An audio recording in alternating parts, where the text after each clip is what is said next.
आज हम ऋषि पहाड़ियों का दर्शन कराने वाले हैं। ये नवादा जिला मुख्यालय से करीब 30 से 35 किलोमीटर की दूरी पर है। ये ऐतिहासिक और पौराणिक दृष्टिकोण से काफ़ी महत्वपूर्ण है। नमस्कार, मैं अशोक प्रियदर्शी। आज हम रामायण कालीन ऋषि पहाड़ियों का दर्शन कराने वाले हैं। और ये रजौली के इलाके में 7 पहाड़ियाँ हैं। ये बिहार के नवादा जिले के में पड़ता है और झारखंड के बॉर्डर से सटा हुआ है। और सप्त ऋषियों में यहाँ पे 2 ऋषियों की पहाड़ी है, एक जागवल ऋषि और लोमस ऋषि। जागवल ऋषि की पहाड़ी पे चढ़ने के लिए करीब 144 सीढ़ी चढ़ना पड़ता है। तो हम आपको पहले जागवल ऋषि का दर्शन कराएंगे और उसके बाद फिर लोमस ऋषि का दर्शन कराएंगे। और जहाँ पे थोड़ा सा रास्ता कठिन है, दुर्गम है, पठारी हिस्सा भी है, जंगली भी है, थोड़ा रास्ता सही नहीं है। और दरअसल इस दोनों पहाड़ियों को खनन कारोबारियों ने अपने काली करतूत के जरिए इसको खनन पे ले लिया था और सरकार के भ्रष्ट सिस्टम का एक हिस्सा है, जिसके चलते जो दोनों पहाड़ियां हैं और उसका अस्तित्व संकट में आ गया था। तो पटना हाईकोर्ट का शुक्र है कि अब पर्यटन के केंद्र के रूप में विकसित करने का निर्देश दिया है। तो हम उम्मीद करते हैं। तो आज दर्शन करिए पहले इन दोनों पहाड़ियों। अब हम करीब 144 सीढ़ियों के चढ़ने के बाद यागवल ऋषि पहाड़ियों पर पहुँचे हैं। साथ में सामाजिक कार्यकर्ता विनय कुमार सिंह भी हैं, जो इस धरोहर को बचाने के लिए काफ़ी संघर्ष किए। ये गुफा जागवल ऋषि का है, क्योंकि जागवल ऋषि और लोमस ऋषि दोनों पहाड़ियाँ एक साथ हैं। जागवल ऋषि यहाँ पे हैं और लोमस ऋषि इसके बगल में। लोमस ऋषि का पहाड़ी थोड़ा ऊंचा है, लेकिन ज़्यादा क्षति जागवल ऋषि का हुआ है। पहले इनके भूभाग को तोड़ा गया है, उसके बाद लोमस ऋषि के भूभाग में हाथ लगाया गया था। लेकिन संजोग अच्छा है कि अब अवशेष देखने को लोगों को मिल जाएंगे। देखिएगा कि गुफा में कैसा बना हुआ है। इस तरह का जो बनावट है वो पानी से सेफ्टी को लेकर के है। बताया जाता है जागवल ऋषि यहीं तपस्या करते थे। और पत्थर का जो देखिएगा चिकनाहट या फिर जो पॉलिश है वो आज तक कुछ नहीं हुआ। और सबसे बड़ी बात है कि इतना आसपास में इतनी आस्था है लोगों को कि रोज़ आते हैं यहाँ पे और पूजा पाठ करते हैं। क्या बताते हैं, जैसा कि स्थानीय लोग बताते हैं कि यहाँ पे जो देख रहे हैं चबूतरा, वहाँ पे जागवल ऋषि बैठ के सुबह में बैठ के प्रार्थना करते थे। और इस शाम में या जो भी समय है ये विश्राम का स्थल था, जहाँ पे छोटा पहाड़ी और जो गुफा है।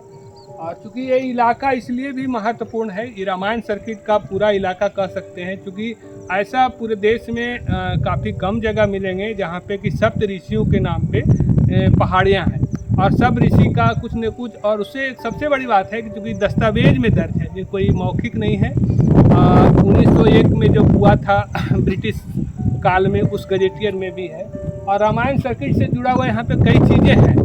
अब हम लोमस ऋषि पहाड़ियों का दर्शन कराने वाले हैं। यहाँ पहुँचने का रास्ता थोड़ा कठिन है, लेकिन आस्था है कि लोग यहाँ तक पूजा पाठ करने के लिए पहुँचते हैं। दुख की बात यह है कि ऋषि पहाड़ियों के तपोस्थल को अधिकारियों का श्राप लग गया था, जिसके चलते अस्तित्व पर संकट उत्पन्न हो गया था।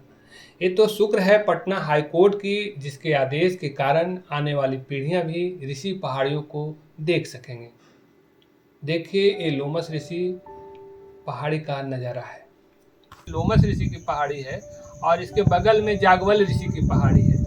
और बताया जाता है कि यहाँ पे लोमस ऋषि तपस्या करते थे, यहीं पे रहते थे, निवास करते थे। उनका कई चीज़ें आज भी मौजूद है। जैसे आप चट्टान देखेंगे तो चट्टान का जो बनावट है या फिर चट्टान के आसपास की जो चीज़ें हैं, तो आपको ये लगेगा कि पौराणिक है, कोई आज का चीज़ नहीं बना हुआ है। और सबसे बड़ी बात है कि स्थानीय लोगों में बहुत आस्था है। बसंत पंचमी के अवसर पे यहाँ मेला लगती है और हर दिन लोग पूजा करने आते हैं। माना जाता है कि यहाँ पूजा पाठ करने से उनकी मनोकामनाएं पूरी होती है। लेकिन यह खनन कारोबारियों के हाथे चढ़ गया था। खनन कारोबारी इसको बर्बाद करने पे तुले थे।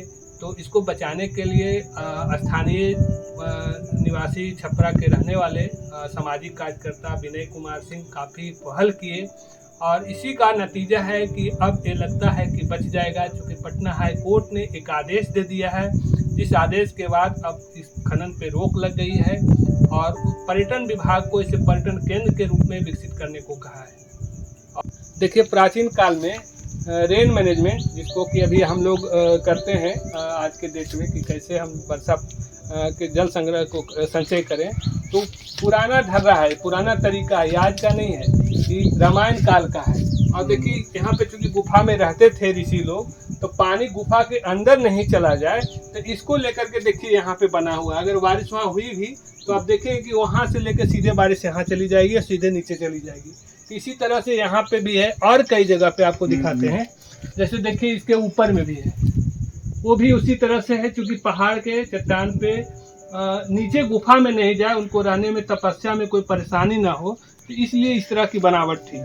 और देखिए फिर इधर भी है, इस तरह से आप देख सकते हैं कि किस तरह से पहले बनावट हुआ करता था, और लोग कितना आविष्कारक थे। आज हम लोग छोटा छोटा चीज़ आविष्कार करते हैं, उसका ढिंढोरा पीटते हैं, लेकिन ये देखिए तो आपको लगेगा कि पहले के लोग भी किस तरह से चीज़ें को करते थे। और दिखाते हैं आपको,